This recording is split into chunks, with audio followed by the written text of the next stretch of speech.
और अब बात पहलगाम हमले की। 22 अप्रैल को हुए पहलगाम आतंकी हमले के बाद गृह मंत्री अमित शाह ने गुनहगारों को अंजाम भुगतने की सख्त शब्दों में चेतावनी दी है। गृह मंत्री ने कहा है कि आतंकियों को चुन चुन कर मारा जाएगा और भारत की जमीन से आतंकवाद को पूरी तरीके से खात्मा कर दिया जाएगा। उधर इस हमले की जांच कर रही एनआईए के टीम के साथ आज डीजी एनआईए के जो थे वो भी आज बैसरन घाटी का दौरा करने पहुंचे और उन्होंने तमाम जानकारियां वहां पर हासिल की। इस बीच भारतीय रक्षा मंत्री और विदेश मंत्री ने भी अमेरिका के अपने अपने समकक्षों से बातचीत की है। इस घटना के बाद सुप्रीम कोर्ट ने एक जनहित याचिका को सुनने से भी इनकार कर दिया, जिसमें इस घटना की न्यायिक जांच की मांग की गई थी। 22 अप्रैल को हुए पहलगाम आतंकी हमले के बाद पूरे देश में गुस्सा है और सब आतंक का फन कुचलने की मांग कर रहे हैं।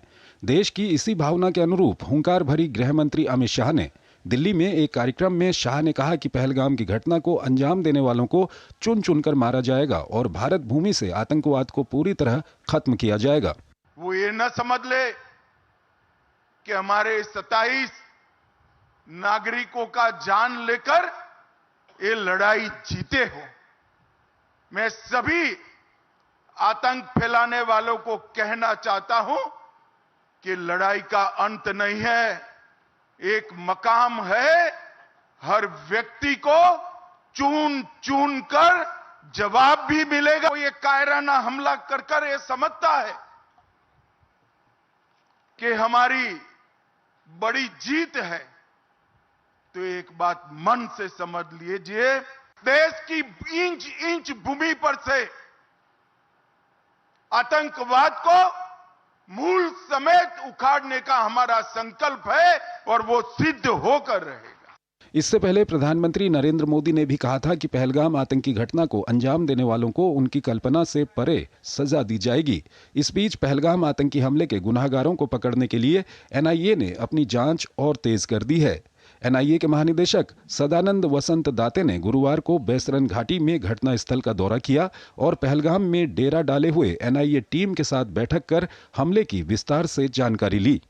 22 अप्रैल को हुए आतंकवादी घटना में शामिल आतंकवादियों की पहचान के लिए और साथ ही साथ उन पर शिकंजा कसने के लिए लगातार एनआईए इस पूरे क्षेत्र में जांच कर रही है। देश की सर्वोच्च शीर्षस्थ जांच एजेंसी के हाथ में यह मामला है और खुद डायरेक्टर जनरल एनआईए पहलगाम पहुंचने के बाद उन्होंने इस चल रही जांच की उन्होंने समीक्षा की और साथ ही साथ अब तक हुई जांच की प्रगति की आख्या भी ली।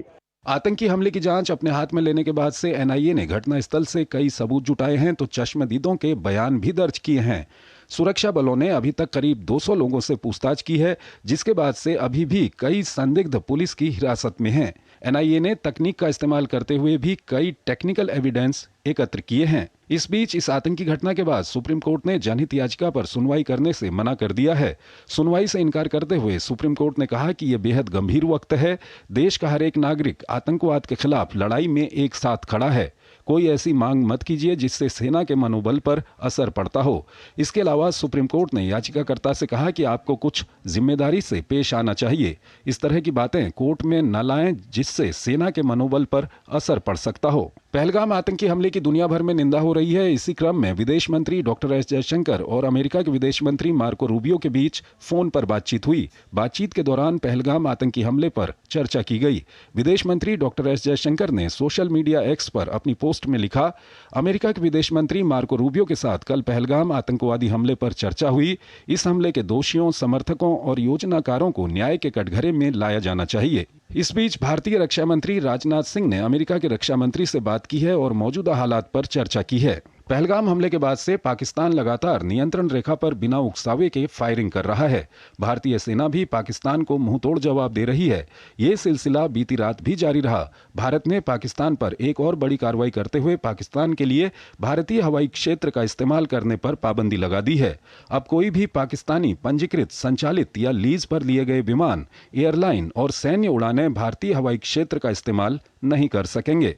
अप्रैल की घटना में पहलगाम निवासी घोड़े वाले आदिल हुसैन शाह ने अपनी जान गंवाई थी। उनके परिवार को मदद पहुंचाते हुए जम्मू कश्मीर वक्फ बोर्ड ने उनके भाई को नौकरी दी है, जिसका नियुक्ति पत्र उनके भाई नजाकत अहमद को दिया गया।